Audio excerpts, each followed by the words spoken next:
Am I the jerk for not helping my friend in a DV situation? By Frost Diamond 22. That's right, we're talking about domestic violence, just so you know. I am about to graduate high school, and one of my friends is in a relationship with a 20-year-old guy that honestly scares me. From the beginning, this dude has been bad news. His social media is full of him smoking, wearing ski masks, flashing guns, and acting reckless. They argue constantly, like multiple times a week, and every time they fight, she comes to me to vent about it. Now, that's already a bad spot to be in. You don't want to be the guy where she constantly vents to. This is sounding more and more like an Among Us joke, but that's not what I'm talking about. Never understood why people do that in the first place. You get into a relationship, probably to improve your life, right? You are with a person that you love, and then you two make each other's lives better, and then you're happy together. Maybe that's a little bit of a binary view, but that's kind of what it comes down to, no? But then when you're constantly arguing and angry, and clearly there's also violence involved, which we'll read about soon, then what are we, like, what are we doing? I'm not saying it's her fault that he's hitting her, but I'm just saying, right, why stay there? And I get that it's not that easy, because there's loads of people who have a violent partner and then they return every time because, you know, remember the good times, and then you think like, are they maybe that bad? They try to manipulate you into giving them another chance, and then you do, and then ultimately it fails again, because when someone hits their partner, that kind of crosses a line where clearly you are not mature enough to handle things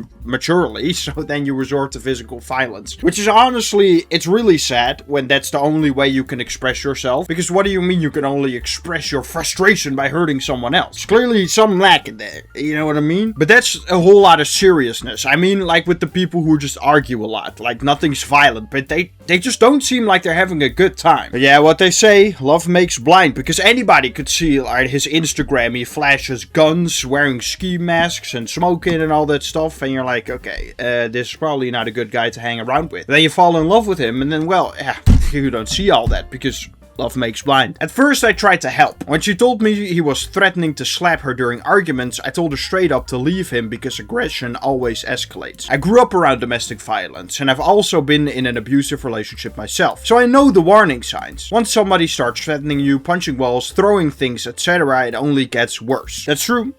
People often try to kind of rationalize it in their mind. Yeah, he didn't technically hit me, or when he actually eventually does, well, it wasn't that hard, and I was okay afterwards. That doesn't matter. None of that matters, right? That's a bonus, right? Okay, I'm glad you're not hurt, but that doesn't change anything because he still hit you. She admitted they physically fought before, and I kept telling her she needed to get out before something serious happened. But my mom told me to stop getting involved because if my friend wasn't actually going to leave him, she'd probably tell him I was encouraging her to leave, and then that could put me in danger too. Smart mother you have there. I mean, if he is flashing guns, right, maybe you probably don't want to piss him off. Look, she's 18, right? Like, technically she's an adult, but 18-year-olds are still kids. I feel like I am still a kid, and I'm 21, okay? When I was 18, I didn't know anything. Right now, I don't know anything, but then I don't know anything even more. That's a good sentence. The point gets across, okay? But on the other hand, you're not Captain Save-A-Ho, okay? If she chooses to do that, which now legally she is developed enough to make that decision fully on her own, there's nothing you can do. You gave your piece of advice, you gave the weather predictions, it's gonna rain punches, and then if she doesn't listen,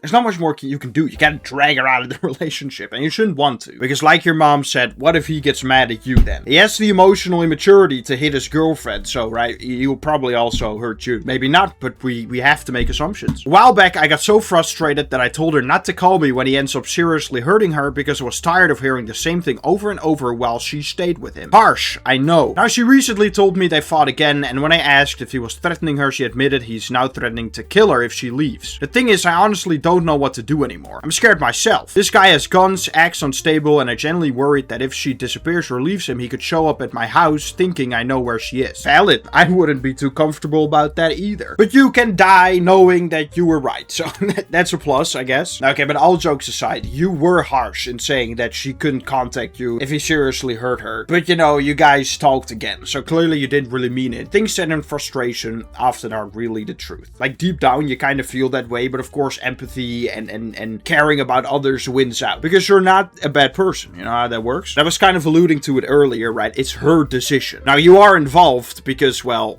by association you are. And like you said, he is unstable, so who knows what he'll do. But she made that choice. You cannot feel responsible for her decisions. She's her own person, right? She does what she does. And you tried. You didn't just leave her and say nothing and let her do it. You actively discouraged her, right? Told her what's going on. Like, hey, I know this stuff, okay? I've seen what happens. It's gonna happen to you. She doesn't listen. Like I said before, there's nothing you can do. At this point, I've emotionally checked out because I feel like I already did everything I could do. I warned her from the start. I tried to support her. Nothing changed. Now she's calling me heartless because I'm distancing myself from the situation, but I genuinely feel unsafe being involved at all. Am I wrong for washing my hands of this situation? Well, I feel like I kind of already explained it that no, you are not wrong for that. And this is also probably handled better officially, right? With domestic violence support things and police. There's a comment here by Barry Cuddle who said that as well. Right, you, like I said, you're not Captain Save-Ho. It's not up to you to save her once she actually wants to leave. Because like you said before, that'll put you in danger. And her as well. I mean, hello. He's already threatened to kill her. Also, that's so stupid. Now she's calling me heartless.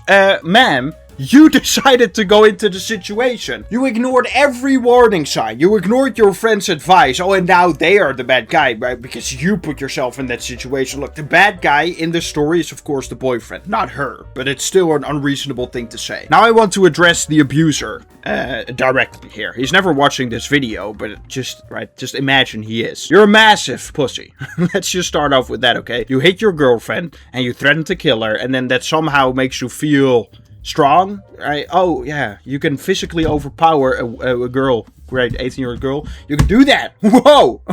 Big man over here. This is a big man, guys. Big man. So you can't talk. That is your mouth only made for sucking dicks. Loads of them. Many, probably. Because let's be honest, someone who actually loves women, right? A heterosexual who's actually into women wouldn't hit them. You see how that works? And you do. I'm attacking your masculinity. That's what I'm doing. Because I'm not critiquing homosexuals. I'm just attacking your masculinity right now, okay? I've always wondered what the mind is like in a person like that who abuses his partner. Or her partner, right? Can go both ways. But in this situation especially. Are you threatened to kill her, but somehow then you feel good when you hang out together, but like you are... She's there under threat. She's not there because she loves you. I mean, you're a dick. Like, for all intents and purposes, you're kind of the worst person ever. Like I said before, right? Do you feel then powerful? Or do you feel like there's some sort of control and you're so narcissistic that satisfies you to physically hurt someone else and then you exert control over them and then, yeah! This is my jam! It's ridiculous. Why are you behaving like this? It's honestly so incredibly pathetic and really embarrassing. I said it before, right? And I'll say it again. It clearly shows you didn't have kind of mental development, right? You kind of lacked some of that, where you maybe are not as intelligent to deal with your emotions in a normal way, and you have to resort to violence. That's toddler behavior, you get that, right? Like me, when I was 6 years old, I had anger issues, and then I resorted to violence whenever I got mad. And I got over that by, you know, growing up and going to therapy, right? You see how that works? So that's kind of development that I did before I became, right, bigger and more dangerous if I act violent now compared to 6-year-old me. But you didn't, or you didn't grow up? Is that it? Right? You can still go to therapy. You can actually develop, you know, the mental capacity to not be a toddler. Right? You're a child. You're a small child within, at least. But yeah, that'll do for today. Thank you so much for watching. I hope that if any abuser watches this, you are thoroughly embarrassed because I was talking about you. Okay, maybe not you specifically, but it all applies to you anyway. Leave a like on the video if you liked it. Subscribe to the channel if you want to see more, and comment something. Be nice to each other, okay? Maybe someone needs support, or maybe you just feel nice having someone talk about it while you're struggling through a similar situation, right? If you feel comfortable, share a bit, you know, I'll comment on your comment and, you know, give you some support. You're not alone. That's actually what it comes down to. You're just not alone, and we are here for you. We can't do much, but we'll try, okay? Yeah, thank you so much for watching. Let's get out of here.